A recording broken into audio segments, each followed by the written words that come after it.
Mas aí você falou da parte do caceta, mas a gente passou meio assim, É. a gente vai voltar. Então vamos Sim. pra Como é que faculdade. aconteceu? Chegou na faculdade, como é que é? Aí chegou na faculdade, eu cheguei na faculdade, na escola de engenharia, não foi na faculdade de comunicação.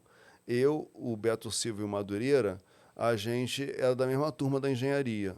E a gente também era meio um ativista do movimento estudantil, tá? Engenharia civil mesmo? Engenharia de produção. Tá.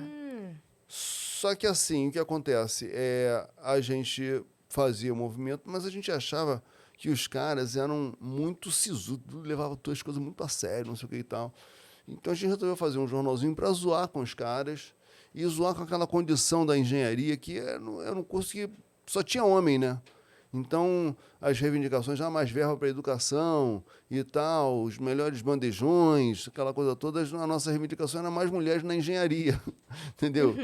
E aí o jornalzinho funcionou bem ali na faculdade de engenharia, aí a gente ampliou, começou a fazer um jornalzinho para toda o UFRJ, e aí 2 anos depois da fundação, a gente chamou o Bussunda e o Cláudio Manuel, e aí começamos a fazer um jornal já em formato tabloide, para vender de forma alternativa em bar, em praia, encontro de estudantes, bababá, sabe? Sempre de mão em mão.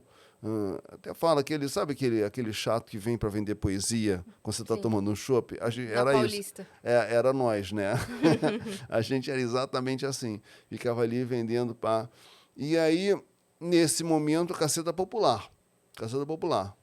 E aí, o Planeta Diário, que era o outro ramo, o Planeta Diário, o que foi? Hubert, o Reinaldo e o Cláudio Paiva, que fazia a Grande Família, que depois fez a Grande Família, Tapas e Beijos e tal, redator, eles 3 estavam trabalhando num jornal antigo chamado Pasquim. Eles Pasquim saíram. é famoso. É famoso Exatamente. demais.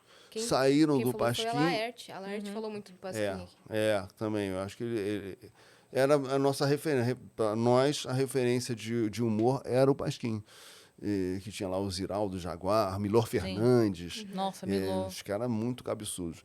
Aí eu sei o seguinte, que eles, quando eles saíram, como eles já trabalhavam com isso, eles já montaram um esquema, uma estrutura profissional. Procuraram uma editora, bolaram um jornal e esse jornal já saiu em banca, entendeu? E a gente vendendo de mão em mão. Aí a gente procurou essa editora e propôs uma revista que veio a ser a revista da Caceta Popular.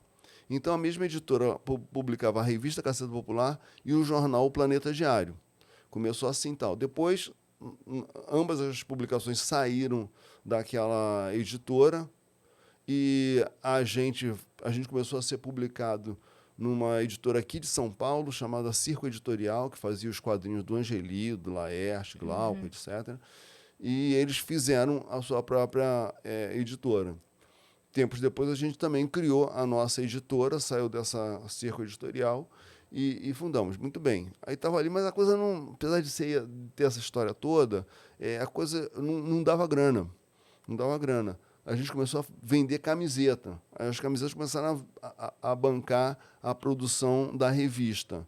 Mas, mesmo assim, dali a pouco começou a empatar. A gente também não tomava muito conta do dinheiro direito. Enfim, tinha muito lugar para onde sair o dinheiro, né? Aí a coisa não estava indo muito bem. A gente estava à beira de fechar tudo, parar com tudo, quando o Jô Soares saiu da Globo e veio para o SBT. Quando ele saiu da Globo, ele trouxe também uma equipe de redação da Globo. O Max Nunes, que era o chefe da redação dele, trouxe vários redatores e tal. Então, a Globo ficou meio esvaziada nisso. E o Cláudio Paiva, que era do Planeta Diário, já tinha saído, estava na Globo meio assim, perdido ali na função.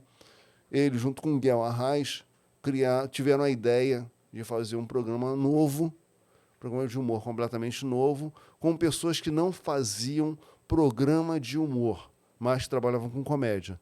Então, assim, você tinha o elenco, era de gente que trabalhava com teatro besterol, como Débora Bloch, o Guilherme Caran e tal, e gente também, e autores que não estavam escrevendo para os clássicos programas de humor, mas que trabalham com humor. Então, era um humor impresso, no caso, o pessoal da Caceta, o pessoal do Planeta, o pessoal dos quadrinhos aqui de São Paulo, que era o Laerte, o Glauco, gente do teatro também, que fazia essas peças do Teatro Besterol. Aí a redação era por Caceta, Planeta, Miguel Falabella, Pedro Cardoso, Time, cara. o Vicente Pereira e Mauro Razzi, que eram dois grandes autores de teatro da época do Besterol, e o decano era o Luiz Fernando Veríssimo. Essa era a redação. Então, você tinha um elenco incrível para fazer o TV Pirata, e você tinha uma redação também incrível, que também podia não dar certo, né? Um monte de gente que nunca fez aquilo poderia não dar certo, mas acabou que funcionou, que a gente mudou a linguagem dos programas de televisão, porque a gente começou a perceber, não percebeu, não. Depois que a gente, olhando para trás, viu o que aconteceu. Aquela era a primeira geração que estava fazendo televisão, que cresceu vendo televisão. Foi. Entendeu? As gerações anteriores, elas cresceram ouvindo rádio. Sim. Então, tinha uma coisa até que o Chico Anísio falava como verdade, que a gente contestava, que assim, que ele achava que um quadro de humor para televisão, você tinha que, ao sair da frente da televisão para ir na cozinha, só de ouvir você continuava acompanhando e voltava e não perdia nada.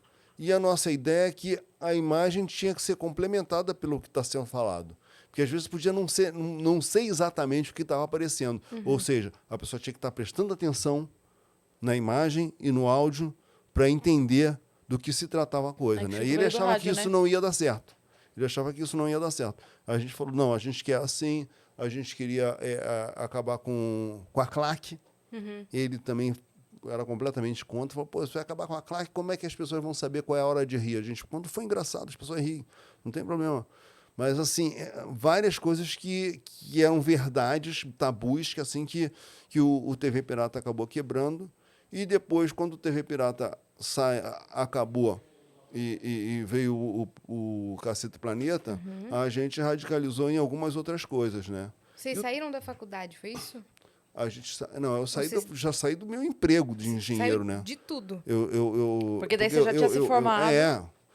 Porque assim, no momento que a gente fez o primeiro jornalzinho, foi no primeiro ano da faculdade, até o emprego na Globo, foram 10 anos. Nossa. 10 anos. 78 eu entrei na faculdade, e em 88 eu consegui meu primeiro emprego como humorista. Então, assim, formei, trabalhei como engenheiro, assim como eu, o Beto, o Madureira, cada um numa empresa, sabe?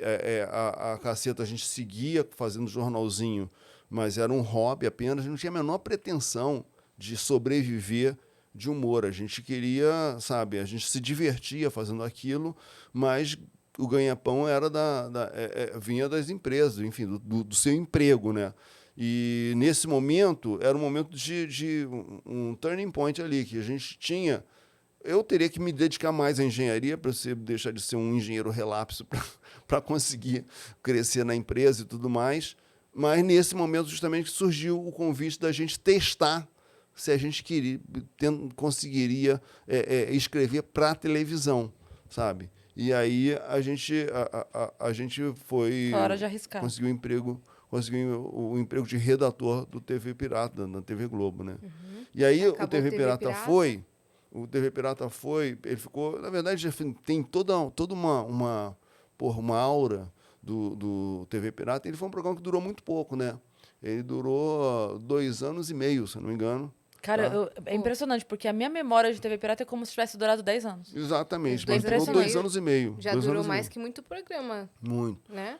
E o que aconteceu? Colocam isso em 6 meses. O que aconteceu foi que, justamente porque acabou o TV Pirata, porque foi lançada na Rede Manchete, extinta Rede Manchete, a novela Pantanal. Essa novela Pantanal foi um fenômeno de audiência, foi a primeira vez que a Globo perdia diariamente na audiência para uma emissora concorrente na linha de shows. A novela Pantanal, ela derrubou, a Globo tirou todo mundo do ar. Era o Boni na época, tirou o TV Pirata, tinha um programa chamado Globo de Ouro, que era um dos grandes sucessos da música. todos os programas que existiam foram derrubados e a gente saiu com a incumbência de bolar um programa novo. E aí a gente criou, entre várias outras ideias, a gente apresentou a ideia do Cacete Planeta, né? E foi aí que juntou. Não, na verdade, a gente juntou quando a gente estava na redação do TV Pirata ainda, Caceta Popular Planeta Diário, e aí surgiu um cara muito importante na nossa vida, que foi o Paulinho Albuquerque. Ele era um produtor musical, ele era um curador de festival de jazz, e ele estava fazendo a programação de uma casa noturna chamada Jazz Mania, e ele, às segundas-feiras, ele tinha o horário vago. E aí ele procurou a gente, que ele queria fazer um show de humor lá, imaginando que a gente fosse fazer assim, tipo uma terça insana, sabe? Um show de esquetes e tal. Só que a gente não queria escrever esquete porque, porra, a gente estava escrevendo para os melhores atores, e a gente que ia interpretar, falou, pô, a gente vai perder para a gente mesmo, né? Então, a gente bolou, o Cacete Planeta começou com uma banda de música de humor, estilo Mamonas. Que doido. Pré-Mamonas, entendeu? Músicas originais, não eram paródias, entendeu? E aquilo deu certo pra caramba. A gente fez mega shows. O nosso público era de 2.000 pessoas, entendeu? Era um negócio grande. A gente começou mesmo com uma banda de música, Incrível. né?